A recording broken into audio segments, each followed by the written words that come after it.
நபி ஸல்லல்லாஹு அலைஹி வஸல்லம் அவர்கள் இந்த அதிகாரத்தை வந்து கேட்டு பிரார்த்தனை செய்ய சொல்றாங்க. எதுக்காக பிரார்த்தனை செய்ய சொல்றாங்கன்னா, ரசூலா கொடுக்கப்பட்ட பணி அது.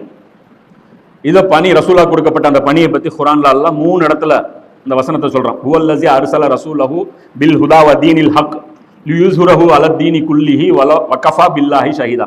இதே அந்த கடைசி சென்டென்ஸ் பொறுத்த வரைக்கும் 2 மாத்தி வரும். இது 48வது அத்தியாயத்துல 28வது வசனம், 9வது அத்தியாயத்துல 33வது வசனம், 61வது அத்தியாயத்துல 9வது வசனம்.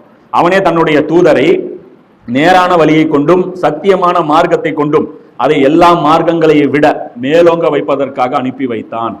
எல்லா தீனை விட இது மேலோங்கிடணும், இது அதிகாரத்துக்கு வந்துடணும். அது சொல்லிட்டு அல்லாஹ் சொல்றான், இதற்கு அல்லாவே போதுமான சாட்சி ஆவான். இப்போ ரசூலுல்லாஹ்க்கு வருகையின் நோக்கம் அப்படின்னு சொல்லி நம்ம நிறைய வீடியோ போட்டோம். அப்படிலாம் ஒரு நோக்கம் இல்லை அப்படிங்கிறேன். இப்போ இங்கே அதுக்கு தான் அல்லாஹ் என்ன பண்றான், நான் சாட்சிப்பா, நான் இதுக்கு தான் அனுப்புனேன், உங்க சாட்சி உள்டா வரும்னு எனக்கு தெரியும், நீங்க மறுப்பீங்கன்னு எனக்கு தெரியும். அதான் அல்லாஹ் 25-30 வசனத்துல ரசூலுல்லாஹ் ஸ்டேட்மெண்ட் கொடுக்குறாங்க மறுமையில. யா அல்லாஹ், என்னுடைய சமுதாயம் இந்த குர்ஆனை ஒட்டுமொத்தமா நிராகரிச்சிருச்சல்லா அப்படின்னு. மொத்த குர்ஆனையும் தூக்கி போட்டாங்கல்ல. ஏன்னா இக்காமத்தை தீனை தூக்கிட்டீங்கன்னா குர்ஆன்ல ஒண்ணுமே கிடையாது, வெறும் 3% தான் மிச்சம். நீங்க வணக்க வழிபாடுகள் சம்பந்தப்பட்ட கட்டளைகள் எல்லாத்தையும் எடுத்து ஒரு புக்கா போட்டீங்கன்னா 3% தான் அதுல இருக்கும். தொழுகையை பத்தி, நோன்பை பத்தி, ஜக்காத்தை பத்தி, ஹஜ்ஜை பத்தி, அதே மாதிரி நற்பண்புகளை பத்தி, இது எல்லாத்தையுமே எடுத்தீங்கன்னா வெறும் 3%. 97% குர்ஆன் வேஸ்டா கிடக்கும் இக்காமத்தை தீனை நீங்க எடுத்துட்டீங்கன்னா. அப்போ அதுதான் ரசூலுல்லாஹ் சொல்றாங்க. இப்ப இந்த இடத்துல அல்லாஹ் சொல்றான், நான் சாட்சி. ரசூலை எதுக்கு அனுப்புனேன், தீன் எல்லா தீனை விட மேலோங்க செய்வது. அப்ப மேலோங்க செய்வதுன்னா என்ன, பிரச்சாரம் செய்வது, போதனை செய்வது, அது கிடையாது, அது மட்டும் கிடையாது. ரசூலுல்லாஹ் மேலோங்க செய்வது என்னன்னா செயல் வடிவமா என்ன பண்ணிட்டாங்க, செஞ்சே கான்ஸ்டன்ட். மற்ற தீன்களின் கீழே உரிமைகளை பெற்று வாழ்வதற்கு வந்து ரசூலுல்லாஹ் வரல. போய் குறைஷிகள்கிட்ட போய் பாரு, எங்க ஆளுங்க மேல அடிக்கூடாது, இது வந்து சிறுபான்மையுடைய நலன்களை வந்து பாதிக்குது. இதன் மூலமா பிலால் நசுக்கப்படுறாரு. பிலாலுடைய அந்த இதை எடுத்துட்டு போய் ஒவ்வொருத்தருட்டு போய் உரிமையை பாருங்க, என்னப்பா முதுகெல்லாம் பாருங்க எப்படி அடிச்சிருக்காங்க பாருங்க. இப்போ நீங்க நம்ம சொல்றோம்ல எப்படி அடிச்சிருக்காங்க பாருங்க, பாருங்க மாட்டுக்கறியை அடிச்சு கொண்டுட்டாங்க. அப்ப என்ன, அப்ப அவங்க கேட்கறாங்க, யாரு அதிகாரத்துல இருக்காங்க, என்னப்பா உங்களுக்கு பிரச்சனை, மாட்டுக்காக அடிச்சுங்க. அப்ப அடிச்சு கொள்ளாம இருந்தா போதுமா பாய், போதுங்க, அப்போ உட்காந்துங்க பாய், அவ்வளவுதான் நம்ம கோரிக்கை. ஜால் ஹக்கு சாக்கல் பாத்தில் இன்னல் பாத்தில காண சவுக. சத்தியம் வந்தது, அசத்தியம் முடியாது, நமக்கு வெற்றி இங்கே முடிஞ்சிருச்சு. என்ன, நம்மளை அடிக்காம இருந்தா வெற்றி, நமக்கு கவர்மெண்ட் பதவி கொடுத்துட்டா வெற்றி, நமக்கு சில உரிமைகள் கொடுத்தா வெற்றி. உரிமைகள் வாங்க வரல இஸ்லாம், உரிமைகளை கொடுக்க வந்தது இஸ்லாம். மற்ற மக்களுடைய உரிமைகளை என்னைக்காவது நம்ம பார்த்துருக்கோமா? எவ்வளவு இங்க சமூக அநீதி இருக்கு, அதை நினைச்சு என்னைக்காவது நாம கலங்கி இருக்கோமா? அதை பத்தி பிரச்சனையே கிடையாது. எங்களுக்கு தேவை, எங்களுக்கு வந்து டிஸ்டர்ப் பண்ணக்கூடாது, எங்களை பிரச்சனை பண்ண குர்பானி நாங்கள் ஒட்டாம கொண்டு வருவோம், தொந்தரவு பண்ணக்கூடாது. நீ அந்த பீட்டா கீட்டாலாம் வச்சு நீ வேற என்ன வேணாலும் பண்ணிக்கோ, நீ எதை வேணாலும் பண்ணிக்கோ, எங்களுக்கு பிரச்சனையே கிடையாது. இப்படி ஒரு மக்கள் இருக்கிறத நீங்க கணக்கிலே வச்சுக்காதீங்க, நாங்க பாட்டுக்கு அமைதியா இருப்போம், எங்களுக்கு வந்து பிரச்சனையே கிடையாது. இப்படி நாம வாழ்றோம். ஆனா ரசூலா என்ன பண்ணல, அதை பண்ணவே இல்லை. எல்லா தீனை விட மேலோங்குவதற்காக வந்தாங்க. இந்த விளக்கத்தின்படி ரசூல்லா வந்து விளக்கம் கொடுக்கல. இந்த பிரச்சனை என்னன்னா, இந்த ஆயத்தை எடுத்தோடனே ரசூல்லா கூப்பிட்டு தஃப்சீர் கிளாஸ் 5 நாள் இந்த ஆயத்து தான். ஹுவல்லஸி அர்ஸல பில் ஹுதா. ஹுவல்லஸின்னா என்ன தெரியுமா, அர்ஸலன்னா என்ன தெரியுமா? ரசூல்லா சொல்ல வந்தவங்களை செஞ்சு காமிக்க வந்தவங்க, செஞ்சு காமிச்சிட்டாங்களா தீனை மேலோங்குவது எப்படி. ரசூல்லா எப்போ கேட்டாங்க, நான் தீனை உங்களுக்கு கற்றுக் கொடுத்துட்டேனான்ட்டு? மக்கா வெற்றி முடிஞ்சு எங்க ஹஜ்ஜத்துல் விதால கேட்கறாங்க, தீனை உங்களுக்கு கற்றுக் கொடுத்துட்டேனா அப்படின்னு. இதுதான் கற்றுக் கொடுப்பதற்கான அதோடைய ஹக்கு நிறைவேற்றுறது. அதோடைய சொல் வடிவம், அதோடைய உபதேசம், அதோடைய செயல் வடிவம் என்னைக்கு கம்ப்ளீட் ஆகுதோ அன்னைக்கு தான் தாவா கம்ப்ளீட் ஆச்சுன்னு அர்த்தம். வெறும் தாவா வாயில சொல்றதுதான் அதோடைய மீனிங்னா, அந்த ஹக்கு வந்து மக்காலே முடிஞ்சு போச்சு, அதன் சஃபா மலையிலே முடிஞ்சு போச்சு. இறங்கிற வேண்டியதான் கீழே. சஃபா மலையில ஏறி சொன்னாங்களே, உங்களுக்கு சில விஷயங்களை எச்சரிக்கை பண்ண வந்திருக்கேன்னு, முடிஞ்சு போச்சு தாவா. அங்கேயே சொல்லியிருக்கேன், நான் கொண்டாந்து மார்க்கத்தை சேர்த்திட்டேனான்ட்டு. அங்க கேட்கல ரசூல்லா, எல்லாத்தையுமே செயல் வடிவம் கொண்டு வந்துட்டு அதுக்கப்புறம் தான் என்ன பண்ணாங்க, அதை கம்ப்ளீட் பண்ணாங்க. இதுக்காகத்தான் சஹாபாக்களும் ரசூலுல்லாஹ்க்கு ஒத்துழைப்பு கொடுத்தாங்க. அவங்களுடைய பணம், உயிர், உழைப்பு எல்லாமே எதுல போச்சு, இதுல தான் செலவழிச்சு. இதை பத்தி அல்லாஹ் என்ன சொல்றான், இது மூமின்கள் மீது கடமைங்கிறான். இந்த வேலை மூமின்கள் மீது கடமை. அல்லாஹ் சொல்றான், நாம் நம் தூதர்களை தெளிவான சான்றுகளுடனும் வழிகாட்டுதல்களுடனும் அனுப்பினோம், மேலும் அத்துடன் அவர்களுக்கு வேதத்தையும் தராசையும் இறக்கினோம். வேதம் கொடுத்தோம், தராசு கொடுத்தோங்கிற அந்த குர்ஆன் வானத்துல இருந்து இறங்கின தராசு யாராவது பார்த்திருக்கீங்களா? எங்கேயாவது இந்த மக்களை மியூசியம்லயே வச்சிருக்காங்களா ஏதாவது அந்த தராசு? அதே ஒன்று இறங்கிச்சாம, அந்த தராசு என்ன இடம் போடுது, கிராம்ல போடுதா இல்லை அந்த பவுண்ட்ல அளக்குதா, அது என்ன மெஷர்மெண்ட், அது யூனிட்ஸ் எப்படி காணும், டிஜிட்டல் தராசா என்ன தராசு? குர்ஆன்ல வெயிட்டே கொடுக்கறது இல்லை. ஏன்னா நமக்கு போலி வாக்குறுதி தரப்பட்டுருச்சு. நற்செய்தி பெறுங்கள், நோன்பு வச்சிட்டீங்களா நற்செய்தி பெறுங்கள், தொழுதுட்டீங்களா நற்செய்தி பெறுங்கள், குர்பானி கொடுத்தீங்களா நற்செய்தி பெறுங்கள். நமக்கு இந்த மாதிரியான அல்ப வாக்குறுதிகளே நமக்கு சொர்க்கம் கொடுத்ததுனால இங்கெல்லாம் வெயிட்டே கொடுக்குது.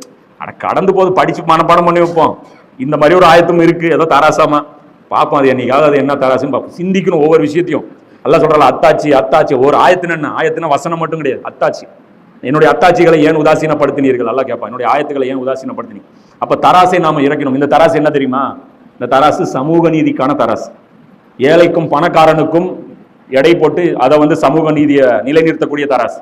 பெண்ணுக்கான உரிமையும் ஆணுக்கான உரிமையும் நிலைநிறுத்தக்கூடிய தராசு. அரசாங்கத்துக்கான உரிமைகளையும் குடிமக்களுக்கான உரிமைகளையும் நிலைநிறுத்தக்கூடிய தராசு. இதெல்லாம் ரசூல்லா செஞ்சாங்கன்னு நீங்களோ எல்லாரும் ஒத்துக்குவாங்க. ஆண் பெண்ணுக்கான சமூக நீதியை ரசூல்லா நிலைநாட்டினாங்களா இல்லையா? ஒத்துக்குவாங்க. என்னை விட சூப்பராகவே பேசுவாங்க. அதை ஒரு சப்ஜெக்டா கொடுத்தோம்னா தர்பியா கிளாஸ்ல அருமையா பேசுவாங்க. பொருளாதாரத்துல ரசூல்லா வந்து நீதியை நிலைநாட்டின, சமூக நீதியை நிலைநாட்டினாங்களா இல்லையா? நிலைநாட்டினாங்க. அதையும் பேசுவாங்க, எல்லாமே பேசுவாங்க. சொல்லிட்டு அதுக்கப்புறம் வரக்கூடிய அந்த அடுத்த போர்ஷன் பாருங்க. அல்லாஹ் சொல்றான், தராசை இறக்கினோம் மக்கள் நீதியில் நிலைத்திருக்கும் பொருட்டு. தராசை இறக்கியாச்சு, தராசு பாட்டுக்கு கிடக்கு, யாரும் அந்த தராசை சீன்ற மாதிரி இல்லை. இப்ப அடுத்த அல்லாஹ் சொல்றான், மேலும் இரும்பையும் இறக்கினோம். இந்த இரும்பை எதை குறிக்கும்? இது வந்து அரசாங்கத்தை குறிக்கும். ஏன்னா இன்னைக்கு இரும்பு வந்து தனிநபர் பயன்படுத்தினீங்கன்னு வச்சுங்க, ஃபசாது உண்டாகும். இன்னைக்கு இரும்பு வந்து எது எதுக்கு பயன்படுத்தலாம்? கத்திக்கு பயன்படுத்தலாம், துப்பாக்கி பயன்படுத்தலாம், சிறைச்சாலைக்கும் பயன்படுத்தலாம். அந்த சிறைச்சாலைன்னு ஒரு இரும்பு இருக்க போய் தான் இன்னைக்கு ரோட்ல எல்லாரும் என்ன பண்ணிருக்காங்க, கொஞ்சமாவது அடுத்தவனுடைய மானத்துக்கும் மரியாதைக்கும் பொருளுக்கும் மரியாதை கொடுத்து, அதாவது ஒரு ரெஸ்பெக்ட் கொடுத்து வாழ்ந்துட்டு இருக்காங்க. அந்த இரும்பு இல்லைன்னு வச்சுங்க, சிறைச்சாலைனே இனிமே கிடையாதுப்பா, எந்த கேஸும் போலீஸ் ஸ்டேஷன்ல நீ புக் பண்ண மாட்டேன்னு சொல்லுங்க. அந்த மாதிரி தானே சில ஆஃபர்லாம் கொடுத்தாங்க இந்த குஜராத் கலவரத்தில். 3 நாள் ஃப்ரீ, என்ன வேணாலும் பண்ணிக்கங்க. என்ன நடந்துச்சு? பெண்கள் சூறையாடப்பட்டாங்க, கர்ப்பிணிகள் கொல்லப்பட்டாங்க, கடைகள் தீக்கிரையாகப்பட்டது. பிடிச்சவன் பிடிக்காதவன அழகா சூறையாடுவான். புரியுதுங்களா? இது ஃப்ரீ ஆண்டா 3 நாள் விட்டா உலகம் இப்படி இருக்கும், மொத்த உலகத்தை எல்லாம் அப்படியே விட்டுருவானா? எல்லாம் சொல்றான் இல்ல இரும்பையும் இறக்கணும். அதே இரும்பு அந்த குரூப்கிட்ட போயிடுச்சுன்னா, அது இந்த அதிகாரம் தவறான நாட்கள்கிட்ட போச்சுன்னா அது மூமின்கள் மேல அடி விழுவும். இன்னைக்கு அதான் நமக்கு நடந்துட்டு இருக்கு. நம்மளுடைய கடமையை நம்ம தவறிட்டோம், அவங்க அந்த இடத்துல இருந்து அந்த கடமையை, அவங்களுடைய அந்த பொறுப்பை, நம் அதிகாரத்தை அவங்க கையில எடுத்துட்டாங்க. இங்க என்ன நடக்குது? பாதிக்கப்படுறாங்க. அல்லாஹ் சொல்றான், மேலும் இரும்பு இறக்கணும், அதில் பெரும் வலிமை உள்ளது, மக்களுக்கு பயன்களும் இருக்கின்றன. அல்லாஹ் அடுத்த வசனத்துல சொல்றான், அல்லாவை பார்க்காமலே அவனுக்கும் அவனுடைய தூதர்களுக்கும் உதவி செய்பவர்கள் யார் என்பதை அல்லாஹ் கண்டறிவதற்காக தான். தள்ளி நின்று வேடி பார்த்துட்டு இருக்கிறேன்டா. அல்லாவுக்கும் அல்லாவுடைய ரசூலுக்கும் நீங்க யார் உதவி செய்றீங்க? இந்த நீதி நிலைநாட்டும் பணியில, மக்கள் நீதியில் நிலைநிறுத்தும் பொருட்டு நான் இதை இறக்கியிருக்கேன்ட்டான்ல, இந்த பணிக்கு அல்லாஹ்வுக்கு உதவி செய்றீங்களா, அல்லாவுடைய ரசூலுக்கு உதவி செய்றீங்களா? நிச்சயமாக அல்லாஹ் பேராற்றல் கொண்டவனாகவும் வல்லமை மிக்கவனாகவும் இருக்கு. இது நானே செய்ய முடியும், ஆனா இது ஒரு எக்ஸாமு. இந்த எக்ஸாம் நீங்க எழுதணும். நீங்க எப்படி எழுதுறீங்கன்னு நான் பார்த்துட்டு இருக்கிறேன். இப்ப அல்லாஹ் சொல்றோம், இதே வந்து பாத்தீங்கன்னா இந்த வேலையவே ஈமானுடைய முக்கியமான நிபந்தனையா குர்ஆன் சொல்லுது. நம்ம என்ன சொல்றோம், 5 தான் கடமைன்னு சொல்றோம்ல, அது வந்து இஸ்லாத்திற்கு, இஸ்லாத்துடைய டெஃபினேஷன் வேற, இஸ்லாத்துடைய அந்த நிபந்தனைகளும் வேற. ஈமானுடைய டெஃபினேஷன் வேற, ஈமானுடைய நிபந்தனைகளும் வேற.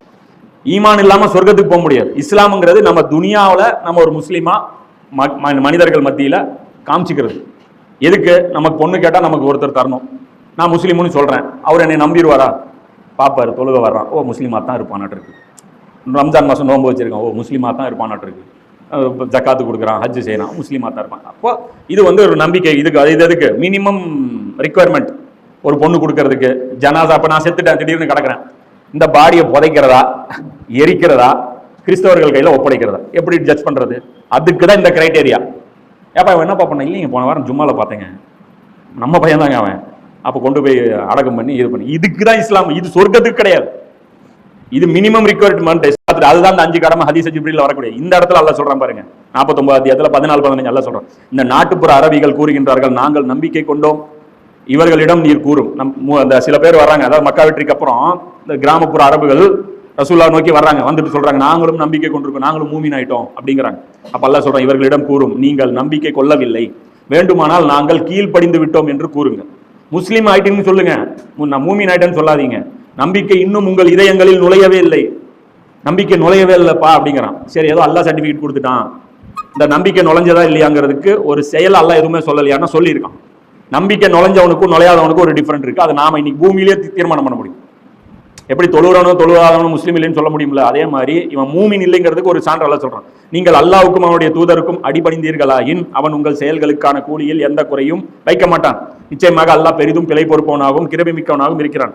இந்த அடிபணிதல் விஷயத்தை ஃபாலோ பண்ணிட்டு வாங்க. எது? இந்த தொழுகை, நோன்பு, ஜக்காத்து, ஹஜ், இதுல இருந்து உங்க இஸ்லாத்தை வந்து நீங்க தொடங்குங்க, ஒன்றும் பிரச்சனை இல்லை. உண்மையில் இறை நம்பிக்கையாளர்கள் அல்லாஹ்வின் மீதும் அவனுடைய தூதரின் மீதும் நம்பிக்கை கொள்கிறார்கள். இது என்ன சொல்றான்?